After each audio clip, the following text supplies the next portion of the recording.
ഭൂട്ടാനിൽ നിന്ന് വാഹനം കടത്തിയ കേസിൽ നടൻ ദുൽഖർ സൽമാന്റെ ഒരു വാഹനം കൂടി പിടികൂടിയെന്ന് കസ്റ്റംസ്. കൊച്ചിയിലെ ബന്ധുവിന്റെ ഫ്ളാറ്റിൽ നിന്നാണ് കാർ കണ്ടെത്തിയത്. കേരളത്തിൽ നിയമവിരുദ്ധമായി എത്തിച്ച 200 വാഹനങ്ങളിൽ 150 വാഹനങ്ങളുടെ രേഖകൾ കസ്റ്റംസ് ശേഖരിച്ചിരുന്നു. ഇതിൽ 40 വാഹനങ്ങളാണ് കസ്റ്റംസ് പിടികൂടിയത്. കൊച്ചി വെണ്ണലയിലെ ദുൽഖർ സൽമാന്റെ ബന്ധുവിന്റെ ഫ്ളാറ്റിൽ നിന്നാണ് വാഹനം കണ്ടെത്തിയത്.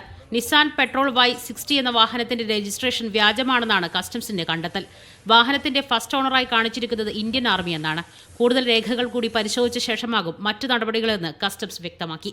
നേരത്തെ ദുൽഖറിന്റെ ഒരു വാഹനം കസ്റ്റംസ് കസ്റ്റഡിയിലെടുത്തിരുന്നു. രേഖകൾ പരിശോധിക്കാതെയാണ് നടപടിയെന്ന് കാണിച്ച് ദുൽഖർ ഹൈക്കോടതിയെ സമീപിക്കുകയും ഹൈക്കോടതി ഹർജിയിൽ കസ്റ്റംസിനോട് വിവരങ്ങൾ തേടുകയും ചെയ്തിരുന്നു. കേസിൽ ഇതുവരെ വാഹനോടമകളായ നടൻ അമിത് ചക്കാലക്കൽ, മൂവാറ്റുപുഴ സ്വദേശി മാഹിൻ അൻസാരി എന്നീ 2 പേരുടെ മൊഴികളാണ് കസ്റ്റംസ് രേഖപ്പെടുത്തിയത്. ബാക്കിയുള്ളവരുടെ മൊഴിയും കസ്റ്റംസ് ഉടൻ രേഖപ്പെടുത്തും. റെയ്ഡിന് പിറകെ നിരവധി വാഹനങ്ങൾ ഒളിപ്പിച്ചുവെന്നാണ് സംശയം. അതിനാൽ തന്നെ വാഹനങ്ങൾ കണ്ടെത്താൻ പോലീസിന്റെ സഹായവും കസ്റ്റംസ് തേടിയിട്ടുണ്ട്. മീഡിയ 1 കൊച്ചി.